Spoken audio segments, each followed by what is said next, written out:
This is the greatest game we've ever talked about that we're never going to make. This is going to be like a 10, 20-minute video tops. We need to not go on a massive tangent. I need to get up in like 5.5 hours. Jesus Christ, dude. Yeah. All right. Let's get this done quick then. So the core idea was built from we were just talking about environmental storytelling and ways to like use it. And Liam and I wanted to not just use it, but make it the focus of a game. It's a horror game, and the core monster, I got the idea of it being based off of the same sort of mechanics as the false Hydra from D&D, where if it eats somebody, everybody forgets about them. If you see it, you'll forget about it. And like it messes with that. So the only way to know the creature exists is to see evidence of it, and to see evidence of the people it has, killed. And that might not even be enough sometimes. And that might not even be enough sometimes. So it's going to be a lot of, like, it starts out as this mystery, and then the main character, we, wanted their wife to be the main reason they would be in this, like, jungle area. But she's also dead. She got eaten. So now he has a picture of her, a physical picture of her, and he doesn't remember who she is. And, like... He's trying to figure this out. Yes. And it's all about, like, slowly piecing all of that together, and then the encounters with the creature happen. And because it makes you forget about it, the idea was...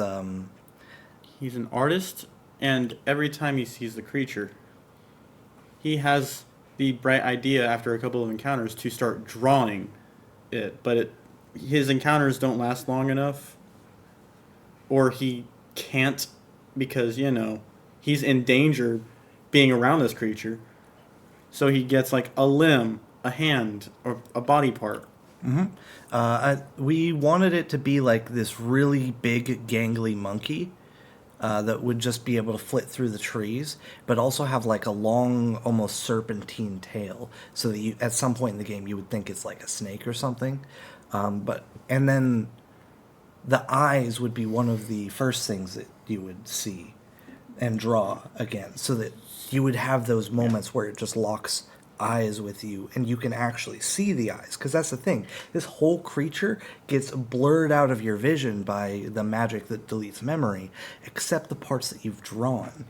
So you're slowly actually figuring out what it is you're fighting over the course of the game. That's specifically to simulate, memory loss, because if you see the creature, it kind of kills the point of it, of you not remembering it, of your character not remembering it because you remember it. Yeah. So, if the only parts you can see are the parts that the character knows of, then you don't know what you're going up against. You're going to be terrified too. Exactly. And that's basically the whole pitch. And it's... Didn't it take place in like a jungle in South America? Yeah, we wanted it to be like in a jungle in South America so that you would be isolated from everybody. Centered around a village filled with people who just keep disappearing, but nobody remembers them. Nobody knows who they are. So there's just evidence. Yeah, and so no one's sounding the alarm. No one's worried about this, except for you and like maybe someone else who everyone thinks is crazy or whatever. There's so much you can do with this idea. The rest of the story kind of writes itself. It's an Amnesia-style horror game with like chase scenes and like trying to dodge out of the way of stuff. And not Amnesia, the horror game. Amnesia as in like just you forget, don't know it. Like Amnesia it's horrifying in its own way, but it's not exactly what we're going for. That's fair. What would you compare it to?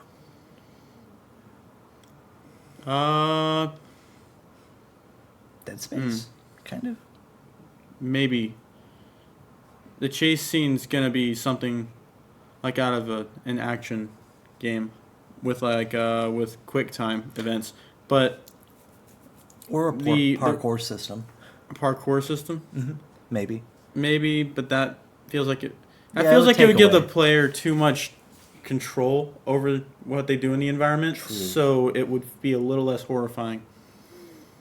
I think the quick time elements though add stress to the moment, which, bam, the tension's way up there as soon as it hits. Like, oh, I have to press A. Yeah, like I've seen that done really well in other genres, like the original Jet Set Radio.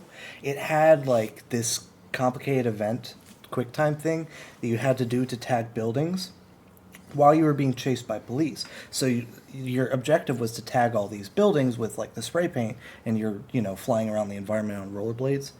And in the later games, they just made it a single button press where you just and then you left, and it removed all of the tension from it and really made the later games suffer compared to the original. Okay. Not having those quick time events. So I definitely can see that working well. Yeah. I also know there's times where it doesn't work well. Like, did you ever play Spyro Dawn of the Dragon? Not Dawn of the Dragon, no. Okay, well, Dawn of the Dragon was a pretty alright game, but it literally was just Spyro's take on God of War, if we're being honest. Oh. Yeah, complete with quick time events and flying around and using chains to pull yourself to things. The whole shebang.